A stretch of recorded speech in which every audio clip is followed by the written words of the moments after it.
Good morning and welcome to This Week. 2 weeks since the fall of Kabul, 2 days until the deadline for U.S. troops to withdraw. This morning, the U.S. on high alert. President Biden warning Saturday that another attack on the Kabul airport remains highly likely in the next 24 to 36 hours. And overnight, the U.S. Embassy in Kabul again urging Americans to leave the airport area due to a specific, credible threat.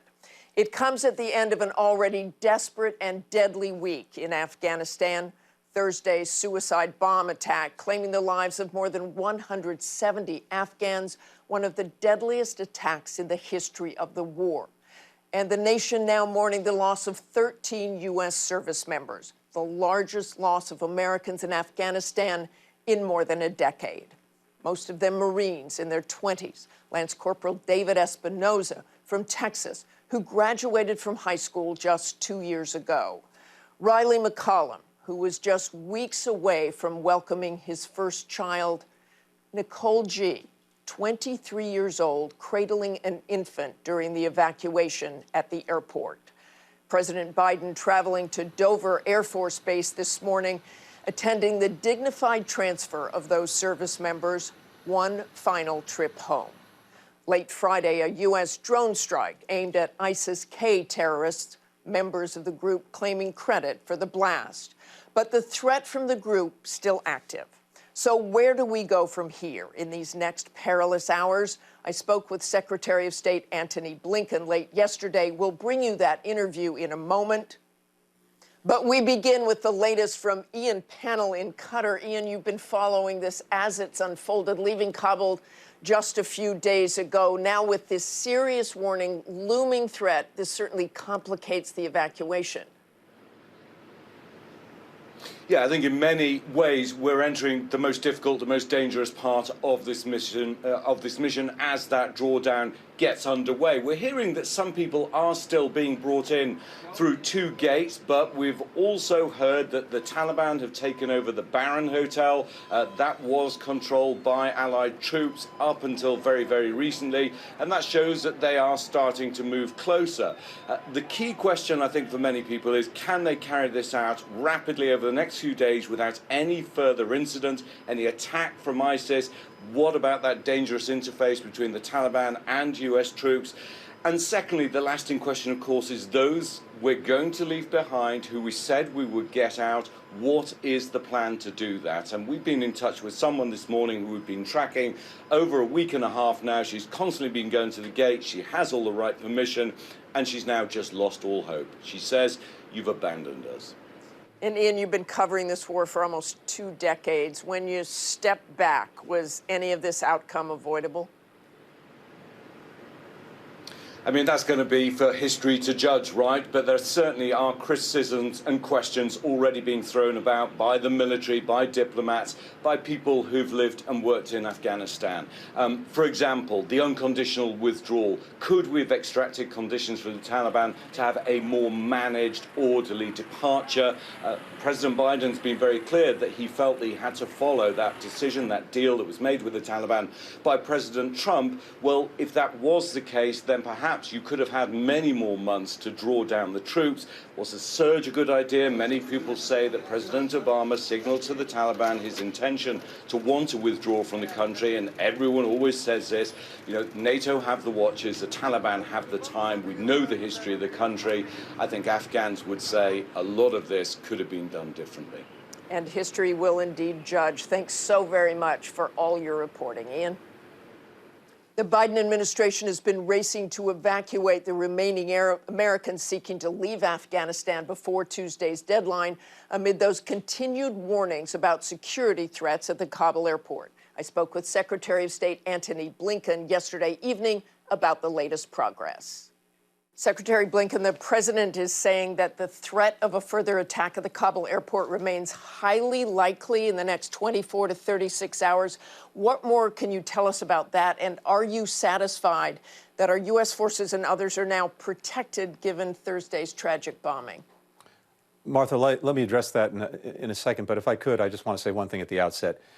You know, I think every American is feeling deeply the loss of our men and women in uniform in this terrible terrorist attack at the airport in Kabul, men and women who are working to bring people to safety. 110,000 people evacuated from Kabul. But I have to tell you, at the State Department, we feel this loss in a particular way. I think you know this. So many of those lost were Marines.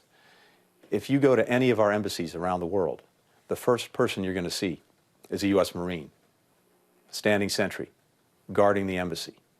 We couldn't do our jobs as diplomats in any place around the world without the Marines. And of course, we certainly could not have done the job that's been done in Kabul without these extraordinary men and women, including the 13 who gave their lives a couple of days ago. So I just wanted to share with you and others how deeply we feel this, especially at the State Department. When it comes to the risk going forward for the next couple of days, the President's exactly right. This is very high risk, and as he said, there is a high likelihood of additional attacks between now and the 31st.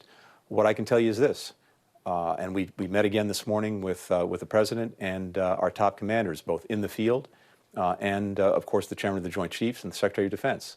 And I know that they are taking every possible precaution to keep our men and women safe. But this is the most dangerous time in an already extraordinarily dangerous mission, these last couple of days. And so we will do everything possible to keep people safe, but the risk is very high. And you talk about the risk. There were urgent alerts from the State Department before Thursday's bombing telling people to immediately get away from the gates. Yet, as you know, we lost those 13 service members, more than 170 Afghans. I know force protection has since been increased, and that's a military decision. But as a member of the President's national security team, do you have any idea why that didn't happen sooner, given the urgent alerts? And you talk about embassies. Embassies have outer rims, and they're not guarded by the Taliban. That's what happened there. I'm going to let my colleagues in the Defense Department address this. I think you heard General McKenzie speak to this in some detail the other day. The hard reality of this mission is that at a certain point, direct contact was necessary between our people, our men and women in uniform, and those coming into the airport. And that was part of the mission. Every effort is being made to make sure they're as safe as possible. But of course, whenever you have something as horrific as this, anytime we have a loss of life, we're going to go back and look very hard at what was done and whether anything could have been done better. But the fact of the matter is, from the get-go, this was an extraordinarily dangerous mission.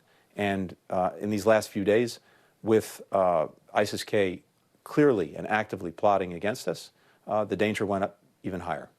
And the Pentagon launched a drone strike on what was described as an ISIS planner. That was late Friday. Were they involved in some way in Thursday's bombing, or were they suspected in planning these attacks that could come in the next day or so?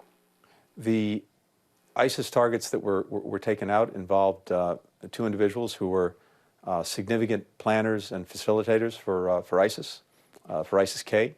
And I think we'll have more details on exactly what they did and what they were responsible for in the days ahead. And we know this is a dangerous period. The Pentagon does say that the withdrawal of U.S. troops from the Kabul airport has already begun.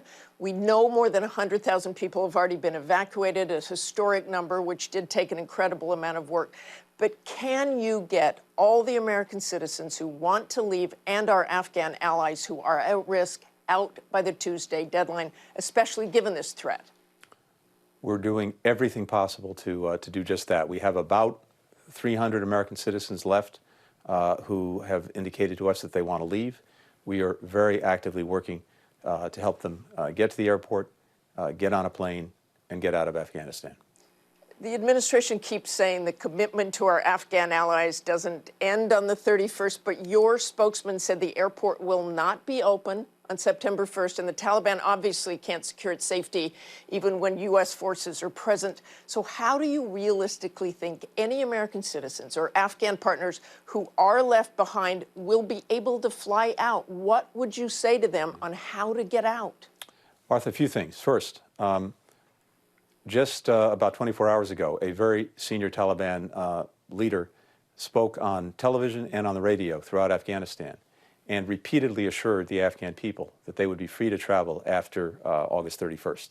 But Secretary Blinken, they do not trust. I mean, I know you say you don't trust the Taliban, but now you're telling me we should trust what the Taliban said. I'm not saying that, Martha. I'm not saying we should trust the Taliban on anything. I'm simply reporting what one of their senior leaders said to the Afghan people. He specifically cited as well those who worked for Americans and any other Afghan for whatever reason. So that's point one.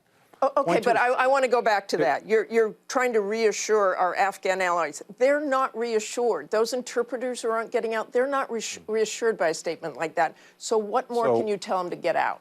How to get out? Certainly. And Martha, that was just point one. Point two is this.